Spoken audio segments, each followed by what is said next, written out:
Hi, welcome to the magazine review of Fantasy Unlimited magazine, Comics Unlimited, and this is 30 pence. 30 pence, well it was 30 pence back in 1976, and this was issue 36. Doesn't actually mention issue 36 at all. You've got Comics Unlimited. The reason I got it, Planet of the Apes. Love Planet of the Apes, spotlight on Planet of the Apes. It's got a lot of information about the various years. It's obviously a chronological guide to it, though probably now far more complicated considering all the different films and versions and books and obviously Boom Studios, all those sort of things. You've also got, of course, Invaders on the back, or All Winners Squad, I don't know. But you've got Bucky there, Toro, Human Torch, etc. and the Red Skull. Let's go for the actual magazine. 30 pence, you could get a subscription, which is great. You've got 4 issues for £1 from Comics Unlimited. And this is Alan Austin. And it was in Millwall, E14. Love the editorial. Editorial is really great. Always enjoy reading editorials. And also, weirdly, very unusual, fan showcase on the third page. Obviously, the third page there. It's just an unusual place to put it. But still, Planet of the Apes. Chronology of Planet of the Apes. Very hard to read that writing. Yeah, it says Planet of the Apes, but it's sort of very unusual, typical 70s sort of weird writing. Lovely drawing there. And you've got another drawing there as well, Caesar. And it's just fascinating, just really quite good. I think Planet of the Apes is now all over the place with Boom Studios, all the different films. I have no idea about the chronology. And there's, of course, wonderful script book that came out. I love that. There's also, I've got a making of Planet of the Apes book and loads of tons of information, far more than, of course, would have been available back in 1976. Pity there was no making of Planet of the Apes book, like the making of Star Trek book that I loved and did have at one time. There's some good little drawings there. And also you've got a good old Grand Comics Unlimited Comics poll. Now, as I probably didn't buy, I didn't regularly buy fanzines. Occasionally I would pick them up. They were sort of in Dark They Were and Golden Idol, Forbidden Planet, whatever was around at the time. And you'd just see piles of them and you'd pick up one, two. More often I probably read them in the shop. I'd just thumb through them. But it's still favourite villain, favourite team of heroes, favourite comic publisher. Probably quite limited, but at the same time, I guess people would have put something like Warren or something maybe. I expect Warren must have probably did reasonable. Most disliked comic artist, I love that. Most disliked comic writer, favourite fanzine. I wonder who would have won on that one. Maybe not. Who knows? Favourite adzine. Though, was this an adzine or a fanzine? I don't know. Favourite comic dealer. Most overpriced comic. Name dealer, comic and its price. Really? I don't know. I don't think that would be good, would it? Though I safely say that I always remember going in a certain shop, I just mentioned Dark They Were and Golden Night, and seeing some really expensive priced comics. And I was thinking, that was staggering because that was the first time I'd sort of up in London comic shops. And I remember looking at them thinking, really? Especially since in our markets there were a lot cheaper prices. And I was just like shocked. Couldn't believe it. London prices were just so high. Though I must admit, I wish I'd gone to his, I think there was a shop, because I never went to the shop, Fantasy Unlimited or whatever it was. Annoying. I wish I had. But still, I'm certain they would have been better prices. Was quite so. And I went to a fair number of comic conventions at the time. I bought quite a few, but I should have really, looking at the prices nowadays, I should have bought a lot more. But still, I never thought about it like that. I'd always buy stuff, get rid of stuff, buy stuff, get rid of stuff. It was always a constant flow of stuff. I love the fact that here, it mentions magazine IW. I've had a few over the years. This one's super. And apparently Israel Waldman. Oh. But that's what it puts. It doesn't give any information. I don't think there was much information about that. I always remember seeing them. They were all over the place. They were odd little magazines. And they always featured sort of odd stories and things that probably were, I don't know. Never could work them out, but still it doesn't actually give much detail here. Also, can you tell me any magazines that have featured Plastic Man reprints since 1960, apart from DC Special 15? And it mentions here about some super reprints, 11, 16, 18. Jimmy Olsen, of course, now Plastic Man, got the DC archives. Would be nice to actually see some, actually more DC, an omnibus collection of the Plastic Man, certainly from the Quality Comics. I love those ones. Got one old 1953 period one, just brilliant Plastic Man stories. Can you give me some information about Commando Picture Library #1? None at all. Well, at least that's honest, isn't it? None at all. Who knows? But it's, I believe, first Comic Mart, 1972. No, it was actually, there was one in 1968, apparently in Birmingham, where my mate went, Richard. So he went to that. And but I don't know when my first one, it would have been 76, 75. I'm quite certain that sort of period. Can't really recall. I know it always amazes me when people put memories about their first one they went to. I don't remember. I went to lots. So it's sort of saying, oh, that was the first one. No, just can't remember. But I did enjoy it. And I love this as well. It's got talks about, again, the Atlas comics, not the 1950s ones. You've got the blazing battle comics. You've got Weird Tales of the Macabre, Movie Monsters. Oh, you know what? I never had that one, Movie Monsters. I thought I had most of the Atlas comics. Movie Monsters. I'm quite certain I never had that. Had all the other ones. Blazing Battle Tales, Vicky. No, didn't. Might have had one Vicky. Because that was Tippy Teen from the old Tower comics. And you got Iron Jaw. You got Western Action. Yeah, I love that. Police Action. I love those ones. There were some really good Atlas comics. And they brought recently, last 10, 15 years anyway, Atlas comics came out. I thought, oh, great. Nice to see them back again. Sadly, they didn't last. I just really thought, and it says about the pricing. It says here, something about, not George Romero. Can't believe that. Just saw George Romero mentioned there somewhere. However, it's talking about Creatures on the Loose and Thongor. Series I'm surprised that's never been turned out as a collection. I'm surprised they've never brought a collection out of Thongor.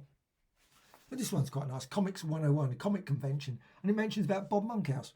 Obviously, Bob Monkhouse doing it. Wow, that would have been amazing to go to a comic convention. Sort of like, you think, whew. And they also talk about Mr. Gifford, it says here. You got here about Frank Hampson's models, etc., etc. Dennis Gifford, loads of mentions of, obviously, legends. And you got here all about Mighty Marvel and Spider-Man. I love those. Spider-Man's Comic Weekly, brilliant. Mighty Marvel, that one, I remember that issue. Actually, I remember them all. Fantastic Four and the Molecule Man even. Get tongue around that one. Still, I also love these ones. Again, yet more results. Quiz. Who was the Space Phantom's victim? That was in Avengers issue 2. I mean, at the end of the day, it was all of the Avengers. I suppose it was the Avengers. I mean, it wasn't just one victim. Of course, Hulk was. I think they did one. He did one right outside the building. There was some person that just walking past, and he got sucked into limbo for a bit. But that was odd. But then Hulk, of course, Giant Man, etc. I think that was a vague one. It says here, he has confronted the Hulk, created Man-Beast, and Counter-Earth. Who is he? Obviously, the High Evolutionary. Oh, I'm sorry, I'm spoiling the quiz for you. But still, there's the quiz. Oh, really good. Who was the first human being to encounter the Silver Surfer? No idea. Maybe the Silver Surfer might have encountered, who knows how many human beings, considering that we had Guardians of the Galaxy, everyone flying off. So that question, obviously, I think it means, of course, the Fantastic Four issue 48. But again, who was the first one? Probably Human Torch. I think Human Torch goes up to meet him first. Anyway, I love the Batman there. That's very good. And you've got a lovely brilliant cartoon there. That's quite good. This is weird. Captain Smell meets a superhero. Very odd. Another Fancy Unlimited, very unusual. 20p non-stop strip members only. How odd. What a weird looking. Anyway, still pretty good. Fox on the Run. I love this. Of course, these are all the issues that were out at the time. Obviously, there were more than that, but it still mentions lots of. I love it where it says national news. Not DC Comics, because it was national publications.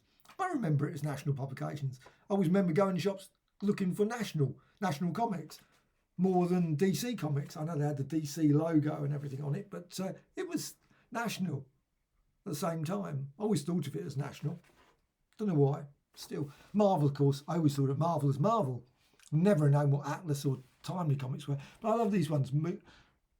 Wood God. What happened to Wood God? Now, there's a person that could make. If he ever has a film that comes out, Wood God, there'll be suddenly everyone will be buying Wood God. Everyone, we must collect Wood God. Was there any more issues of Wood God? That's one I do not know.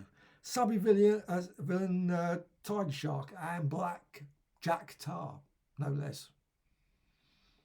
Reprints of Superman #1 and 4-6 Captain Marvel are still on schedule, apparently, no less. You got here Batman, Commandy, I love those ones. Moon Knight, Tomb Dracula, and that one's Incredible Hulk 202. I love that one. Captain America one. The America Will Die, the bomb one, wasn't it? Yeah, Defenders, Nebulon, Colour Destroyer, Starfire, Daredevil, the Jester. The trouble is, the Jester was always one of those ones you think, really? Really? That sort of Captain Marvel issue 45. That's quite a few way, near enough all the way through that first run of Captain Marvel. Not certain about that. The World of the Emlock. Talks about here Charlton Comics, Tarzan Untamed, and interesting. So good little article there. Oh, talking about the old X-Men versus the new. Issue 100 of the X-Men. Mail Unlimited. I love mail. The letters. Letters are always fascinating. They always capture that sort of period, what people were interested in. I just got a copy of Steranko History Comics Volume 2. I love those. I have done a review of those. They are just the best series. They've got some great letters in. I always love the fact they would also, back then, they would always put the address. I mean, not full address. Sometimes they often you got the old comics and people put the full address of people, even down to the street and everything. And you think, they wouldn't do that nowadays. Definitely information. Enfield, Middlesex, etc. It's just great. Just really good. I love again Power Man. Excellent. And you've got Batman there, more letters, Silver Surfer at the back. And talking about the Englehart character is disappearing in Captain America. Falsely named King commences his annihilation. The falsely named King. Why not? Well, I mean, a lot of people will like or dislike, of course, Jack Kirby, the King. I mean, it's odd, isn't it? But that's the way people... Everyone's entitled to their opinion on that one, of course. I've always loved his work. It was an unusual period. I quite enjoyed those Captain America ones. I remember at the time enjoying those, but it's still, I guess this is really great. This is the reason I love these old fanzines. You always can look back, a bit nostalgia, but for me, Golden Age comics, and they've also other ones, of course. But you've also got titles. Thing is, I don't know if I did get these, and I probably must have done a few, that I would have looked at it and thought, I have no idea. I have no idea who Fago, ACG, probably ACG I might have known. They were around. Avon, Fiction House, Fawcett. Now, Fawcett I might have known. Atlas, I wouldn't have known other than the Atlas sort of comics. EC Comics, no, I wouldn't have known EC Comics. But it's got here Weird Tales, Weird Fantasy.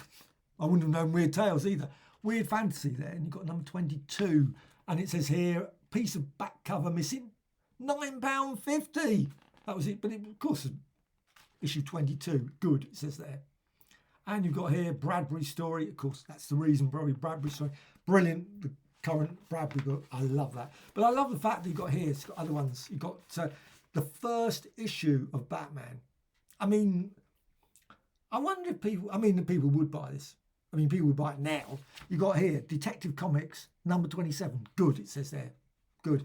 Very hard to work out what good back then and excellent meant, but anything that's coverless is not going to be anything other than good at best. You've got coverless, 1939, first appearance of Batman, £275, or pay £75 deposit, rest due within 3 months. God, that's a good way of doing it, isn't it? But still, wow. I mean, everyone would love to have that. Issue 27. One of the legendary ones. This one's weird. Batman 12. And then you've got Batman 18, and it's going for £17.50. But the original cover's missing, being replaced with the cover of Batman number 48. Why would you buy a comic that's got replaced with the cover of 48? That is so odd. Really? Anyway, still. I love this one. Buck Rogers, number 5, 1943, 68 pages. That's a pretty good choice. £45. Famous Funnies. Wow. Now that is probably good. £17.50. £17.50 for Buck Rogers. This one, Famous Funnies, number 3. First Buck Rogers. I think I would have gone for that one. Though the prices would have. Back in '76, I was doing the paper round. I'm certain, I can't remember how much I got. £1.50 a week. Probably less than that. I don't know now. Might not even been that. Only guessing on that. It could have been 50p for all I know.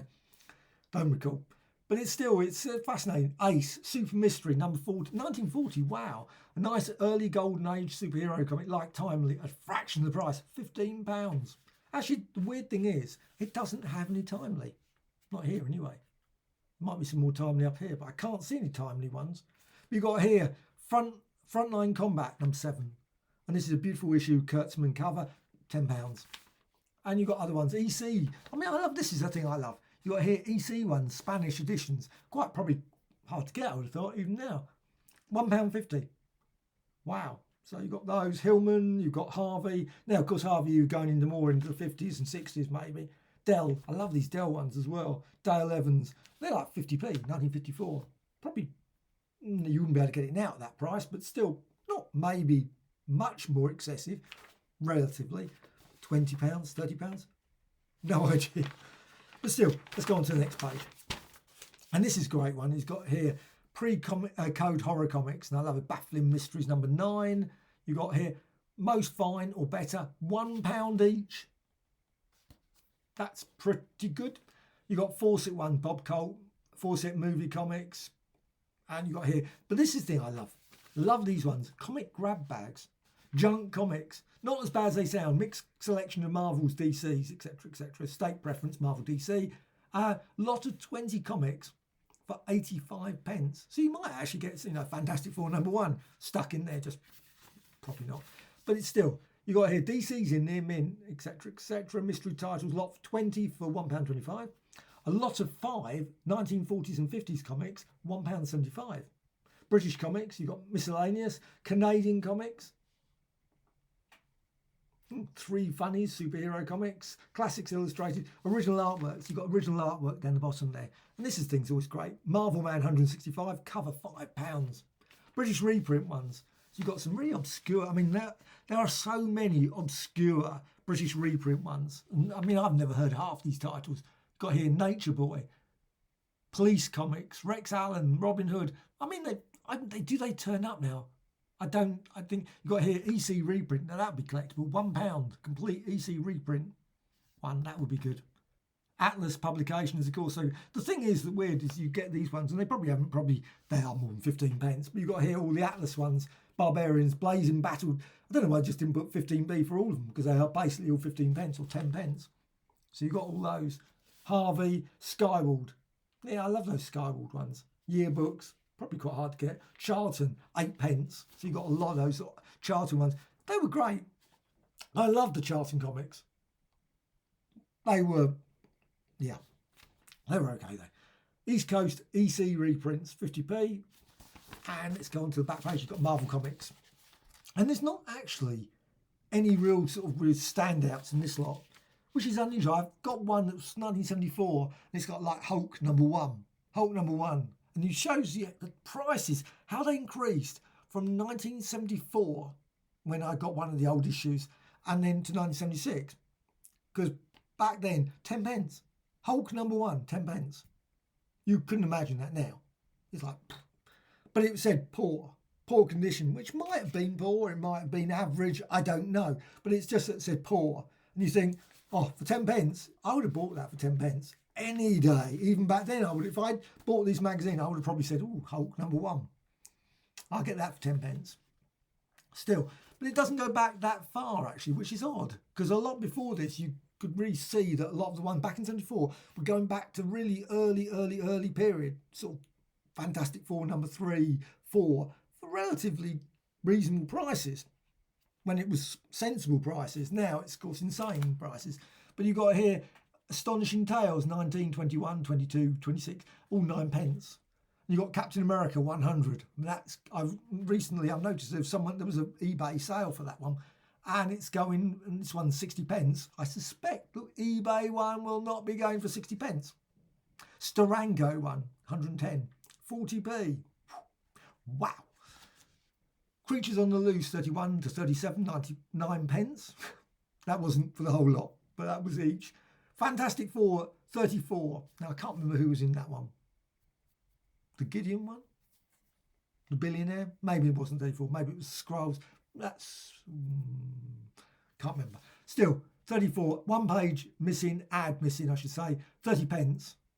And you got those ones. You've got now when you go to the 81, 83, some classic like 84 period, you've got Doc Doom, those sort of stories, 25p. And I mean, that was still reasonably, of course, it was only a few years before this. We're talking 4 or 5 years. You've got Journey into Mystery, Journey into Mystery, Thor, 117, 45 pence. You got here Marvel Team Up, 24.25. I had all those. I love those ones. Submariner, Sergeant Fury 24, number 15 pence. And you got Submariner number 12, 10 pence. Oh, First Defenders, 25 pence. Tales of Suspense, you haven't got many here, 57. I'm not certain who was in that one. So that wasn't the first Hawkeye. Can't remember. If it was, that would be all Black Widow. No, it wasn't first Black Widow, but I mean, 30p, wow.